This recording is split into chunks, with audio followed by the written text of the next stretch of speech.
Imagine a place where the earth swallows you whole. A place where screams are swallowed by the wind, and the trees stand as silent witnesses to pure, unadulterated evil. You are not thinking of a horror movie. You are thinking of reality.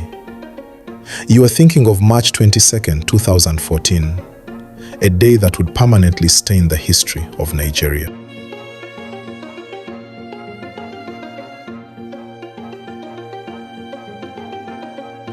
In a seemingly quiet growing community in Ibadan called Soka, a horrific nightmare was unburied.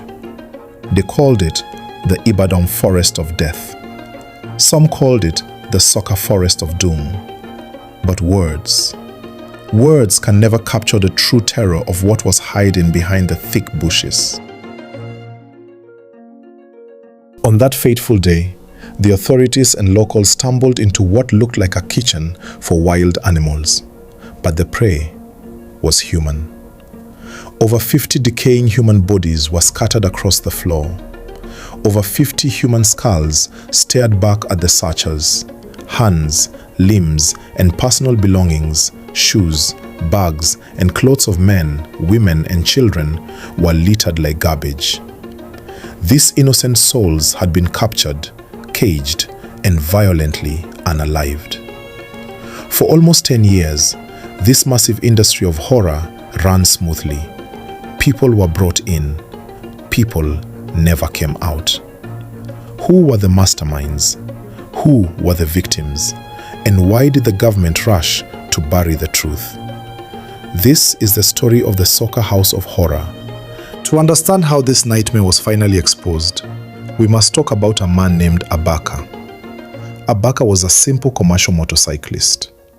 He was a man trying to earn a living, completely unaware that his next ride would open the gates of hell. On a Friday, March 21st, 2014, Abaka was carrying a friend on his motorcycle. Suddenly, his phone rang. It was an acquaintance. The caller sounded desperate, frantic. He begged Abaka to come and pick him up immediately and take him to the Soka area. He claimed he was in a massive hurry. Abaka hesitated. The network was bad. The sun was setting and the shadows were growing long. He told the caller to wait while he dropped off his current passenger, but the caller was aggressively persistent. Let us pause and think for a moment. If this caller was in such a terrible hurry, why didn't he simply take another motorcycle? Ibadan is filled with thousands of riders. Why did he insist on waiting for Abaka? It is a question that sends a cold shiver down the spine, because, as you will soon realize, in the Soka forest, betrayal was the currency of survival. Abaka wasn't just a passenger's ride. Abaka was the target. Abaka felt a deep sense of dread. The Soka area was isolated, and returning alone in the dark felt dangerous.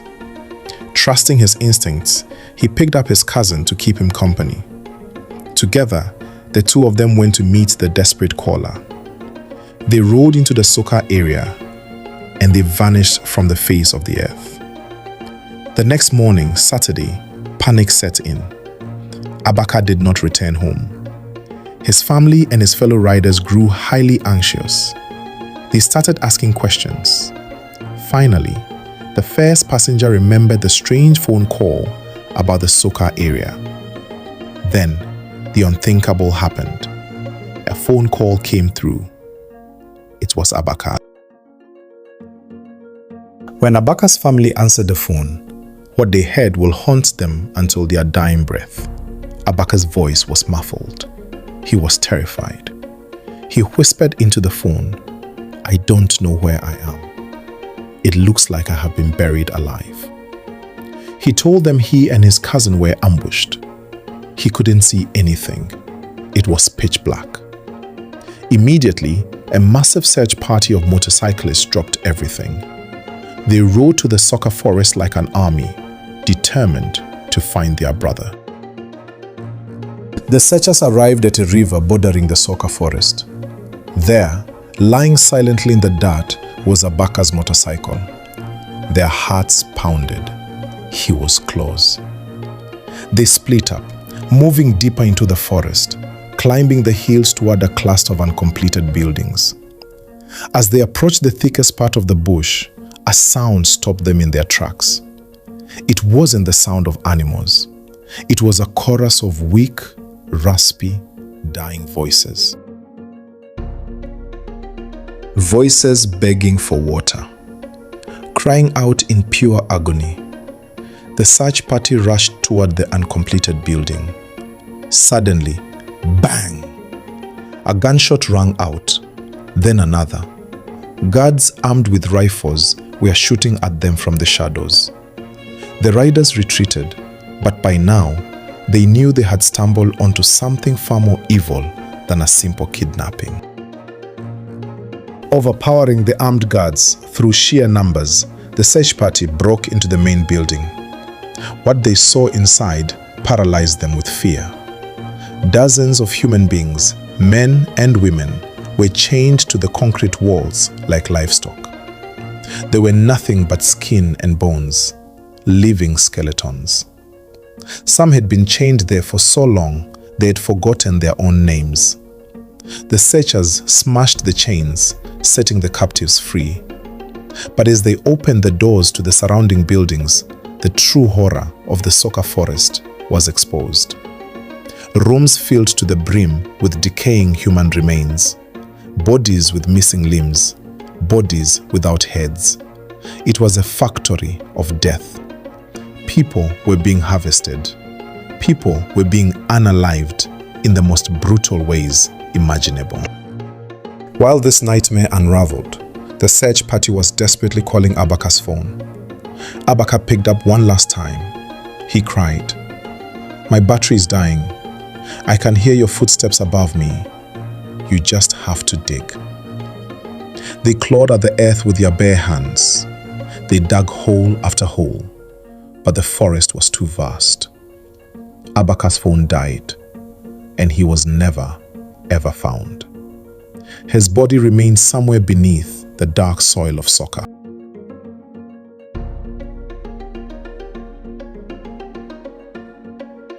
When the police finally arrived, they found 7 survivors left behind. One was so malnourished, he dropped to the ground and passed away right in front of the officers. Only 6 remained. Through their shattered minds and broken voices, we learned the truth of how they got there. Meet Cecilia Abaka, a 72-year-old grandmother. When her family saw her picture in the news, they were shocked. Why? Because Cecilia went missing in Edo State in 2008. Soka was discovered in 2014. This elderly woman had been sitting in the dark, chained to a wall, waiting to be unalived for 6 painful years. How does a woman from Edo State end up in a forest in Ibadan? She did not walk there. She was transported, tricked, sold. Another survivor, Nafiu Shitu, said he was selling herbal medicine when men dressed as government environmental officials threw him into a van. Another woman, Titi, said she was called out from the front of her house by men who claimed she was needed urgently. Notice the pattern? These victims were not kidnapped for ransom. No family was ever asked to pay money. These people were carefully selected. Betrayed by people they knew or snatched by syndicates. Survivors confessed that new victims were brought into the building every single day. If new people arrived every day for almost 10 years, where did they all go? The uncompleted buildings held the answers. Over 100 decapitated skulls. The survivors stated they never actually saw the guards unaliving anyone in the open. The captors only beat them and starved them, but they constantly saw the guards dragging dead bodies out of the rooms. This was not just a money ritual then. Yes, skulls were missing, pointing to dark spiritual money rituals. But what about the dismembered hands, the legs, the missing organs? The Soka Forest of Horror was a highly organized underground body part market. an organ harvesting scheme that functioned flawlessly right under the noses of society. Now we arrive at the most chilling question of all. A question that should serve as a terrifying awakening for every person watching this video. How did this happen for a decade without anyone noticing? Soka was not an isolated jungle miles away from civilization. It was a developing neighborhood. There were residential houses. There was a plastic bottle factory operating day and night right next to the forest. When the motorcyclists came looking for Abaka, they heard the captives crying for water from a distance. If they could hear them, the neighbors heard them too. Did the factory workers not smell the decaying flesh of 50 bodies rotting in the heat? Did the neighbors not hear the agonizing screams of human beings begging for their lives at 2 a.m.? They did. But the masterminds of this operation were diabolical. They disguised the facility as an illegal mental institution. Whenever people asked questions, or whenever the screams got too loud, the answer was always the same. Oh, we are just treating mad people here. They targeted people they thought society would not miss. They grabbed people who looked disheveled. They abducted travelers from outside the state, like Lagos and Edo, so the local police in Ibadan wouldn't notice a massive spike in missing persons. It was a perfect, calculated system of human destruction. When the news broke, it shattered the internet. The entire country was in an uproar. Families who had lost loved ones for years flooded the Soka forest, weeping, searching through the piles of blood-stained clothes, hoping to find a familiar shirt or shoe. The police headquarters in Abuja ordered expert forensic teams to travel down to Ibadan to thoroughly investigate the soil, to identify the DNA, to find out exactly who was behind this massive industry. But before the forensic team could arrive, the local government did the unthinkable. The government brought in bulldozers and immediately started demolishing the buildings. Why? Why would you destroy a monumental crime scene before forensics could investigate? Abaka was still buried underground. The families were begging them to dig, but instead, the government destroyed the walls, flattening the evidence into the dirt. To make matters worse, heavily armed military and police barricaded the area. They stopped grieving families from looking for their missing relatives. When the crowd protested, the authorities opened fire. 2 innocent people looking for closure were unalived right there on the spot. Why was the government so desperate to bury the truth? Many point out that this was 2014, exactly 1 year before the massive 2015 elections.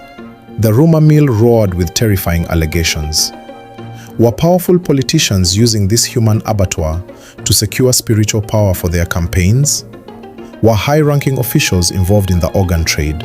The police claimed they arrested 7 guards. The guards allegedly confessed the name of the big boss who hired them. But after that day, silence. Absolute silence. No one was ever charged. No mastermind was ever unmasked. The story was forcefully suffocated. Today, if you walk on the grounds of the Soka forest, you won't find chains. You won't find skulls. The government built a secondary school right on top of the blood-soaked soil. Children now run, play, and learn on the exact spot where Abaka was buried alive. The Ibadan forest of horror proves one chilling fact. Monsters are real. But they do not hide under your bed. They drive cars. They wear suits. They sit in offices. And sometimes, they are the very people you call your friends. Stay vigilant. Trust no one. Because in a world where humans are traded for power, anyone could be the next Abaka. Thank you for watching.